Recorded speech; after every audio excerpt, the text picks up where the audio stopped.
Hello everyone, Ace here, and today I'd like to talk a little bit more about the Vox Adpocalypse. But don't worry, this is not a gloom and doom video.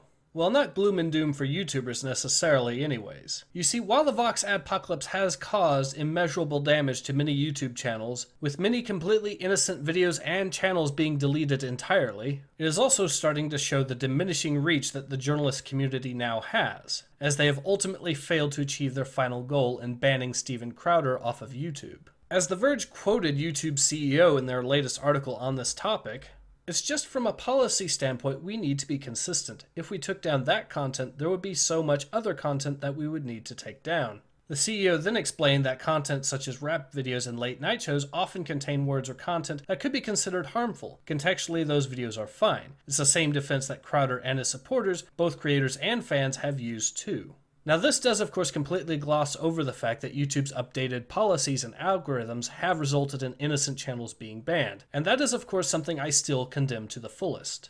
YouTube must be criticized for doing those things. At the same time, however, this is an admittance on YouTube's part that they cannot, in good faith, deliberately take down Steven Crowder's channel, because doing so would require them to take down other channels as well. They have therefore been backed into a corner by these journalists, and as a consequence, they decided to merely demonetize his channel as a compromise. Now once again, I do not agree with YouTube's decision here. If they wish to be treated as a public forum rather than a publisher, they should not be demonetizing channels merely because they don't agree with what the channels have to say. But at the end of the day, there's no denying that the journalists have ultimately failed to achieve their final goal. Steven Crowder has not been banned off of YouTube, nor does it appear he will either. And as a consequence, when it comes to looking at his channel's subscribers and view count, it's quite clear that people have been driven to his channel because of the recent events. In addition, while his channel has indeed been demonetized, the store that has been linked to his channel is reporting record sales. In fact, in an ironic twist and amazing joke, when Mr. Crowder announced this news over Twitter, he actually also announced that Carlos Maza, the guy that created the Vox Adpocalypse, would actually be making Employee of the Month due to the number of sales that his efforts have directly caused. By contrast, Voxdotcom's channel on YouTube has been suffering over this whole controversy. Sure, they have been gaining some views, but overall it's a far cry from where they were prior. And it's important to note that, as Mr. Tim Pool has reported in some of his videos, Vox.com was up till now only breaking even, monetarily speaking. And when considering both the increased pay raise that the employees of Vox demanded and got, as well as the decreased viewership, it's quite clear that in the long run this will only end badly for Vox. I will of course be linking at least one of Tim Pool's videos on the subject matter so you can at least watch it for yourself. But it's also interesting to note that this isn't the only case of a journalist's condemnation of a YouTube channel resulting in that channel's growth. Another example of this has sprung up. In this case, a YouTuber by the name of Jeremy from TheQuartering was attacked by CNET with multiple hit pieces on the same day. As a result, some of his sponsors left him. However, let's see the effects of these hit pieces on both his viewership and his subscriber account, as well as his own words on the matter. Sites if they're worthless. Well, I think there's merit in that, but also I've found the best thing to do is to get out in front of these things and address any claims that they make, any lies that they spin. And also it's best to hook these type of people up to plows and farm money with them, because that is in fact what has happened. You all have stepped up. Things have never been better on this channel. My CPM, which is my earnings per 1,000 views, in the last 30 days, you know, we talked about Honda pulling out, Gamefly pulling out, DeVry University pulling out. Well, Ian, I'm sorry to inform you that my average earnings per 1,000 views in the last 30 days is up nearly 30%. So apparently, Gamefly must have been paying very little. So thank you for leaving Gamefly. I want to point out some of the subjects, some of the targets in this article. We can take a look at my channel, TheQuartering, which is doing okay. Was receiving some upward trend late last week when we started talking about this. Thursday and Friday and Saturday when the article came out and it was being addressed, I would say we added, I don't know, 3 to 4 times the normal number of subscribers. Normally we're adding 400 to 500 a day. Friday we added 3,000, Saturday 2,300, Sunday almost 1,400. Today at 4 o'clock we're already at almost 800 will probably be at 1,500 to 2,000. Needless to say, thank you, CNET. If we look at some of the other people, Upper Echelon Games, absolutely exploding. Had already been on an incredible run last week after exposing some mobile advertising videos. But then we get to Thursday, Friday, Saturday, 3,000, 4,500 subscribers on Friday, 4,800 on Saturday, 2,200 on Sunday, already outpacing me today. Think he's doing okay. Legacy, also noted in the article, average about maybe 300 to 500 depending on the days that he released videos. Friday, so Wednesday and Thursday he had added 200. Friday, 3,600. Saturday, 1,900. Sunday, 1,500. Today, Monday, already at 2,100. He'll probably finish the day at more than 3,000. Even look at Clean Prince Gaming, who was measured in this article, largely stagnant over the past couple weeks, having some good days and some days where he had actually lost subscribers.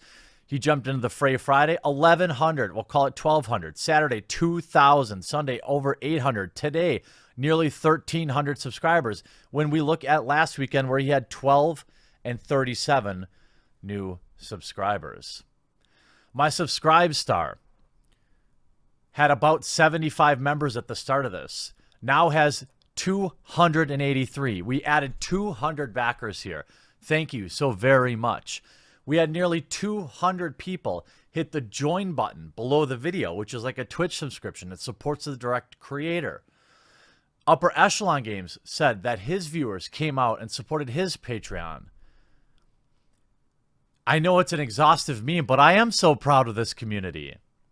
You didn't have to step up and put your cash on the table. You didn't have to hit that join button on people's channels, but you did it because you knew that we needed support, and we got it in spades. As we can see, Jeremy's channel has utterly exploded in both viewership and subscriber count, and in addition, more people have opened their wallets to actually help support him even further. In other words, one could argue that the hit pieces in question actually had the opposite outcome of what was ultimately intended. And this trend of YouTube channels being ultimately boosted rather than hindered by a journalist's condemnation leads me to suggest that perhaps the journalists themselves find themselves in a situation that they cannot win. And it's ultimately a situation that they themselves have created. By the journalist community constantly relying on hit pieces, they are slowly but surely diminishing their own reach. Just as how ancient Rome found itself relying on lead water pipes to try to support its population, the journalist community has for years relied on sensationalized articles that prioritized clicks over accuracy. And while at first both of these techniques appeared to sustain their creators, they are ultimately also leading to their slow but steady downfall. The mainstream media has, for example, lost so much credibility that, as we've pointed out, their very condemnation is seen as a good thing in some respects. But this isn't the only consequence of them constantly relying on hit pieces and attempting to deplatform people, as it has increasingly resulted in people that were at first neutral taking a side, and that side is against the journalist attempting to deplatform people. One of the most recent examples of this would happen to be a channel that I'm actually personally connected with, namely SidAlpha. Previously, SidAlpha had been neutral for a long time when it came to the culture war between YouTubers and the mainstream media. However, the recent events regarding the Vox apocalypse have essentially forced him to take a stand against the media, meaning that the efforts of Carlos Maza, along with the journalists that have supported him, have only created more critics for themselves. And all of this while their own influence is clearly starting to diminish. They have put themselves in a spot where they've essentially lost the culture war. Yes, they are able to get channels demonetized or even banned in some cases. However, it's quite clear that these news outlets themselves are no longer sustainable. Many of these news sites are now losing money as a direct result of their actions, and will likely ultimately one day shutter their doors as a result. Now, as I've hinted before, and I do want to make absolutely clear here again, this is not to say that things are going to be an absolute walk in the park for YouTubers. Individual channels, of course, still run the risk of being deleted entirely off of YouTube, and under unfair circumstances. There is absolutely no denying that. The simple fact of the matter is that YouTubers find themselves in a sort of battle of attrition with the journalist community. But it is quite clear that overall the YouTubers will triumph in this battle of attrition. Personally, I'd much rather this whole situation not occur at all. I'd much rather see the YouTube channels that have since been removed still be around than see the journalist community itself collapse. But regardless, this is the situation that we find ourselves in. And so I must offer my best wishes to my fellow YouTubers out there, especially the ones that have been so wrongly affected by this Vox adpocalypse. And it is, of course, my wish that every channel that has since been wrongly banned does get restored. In any case, this has been Ace. Hope to see you guys again soon. Take care. Ace out.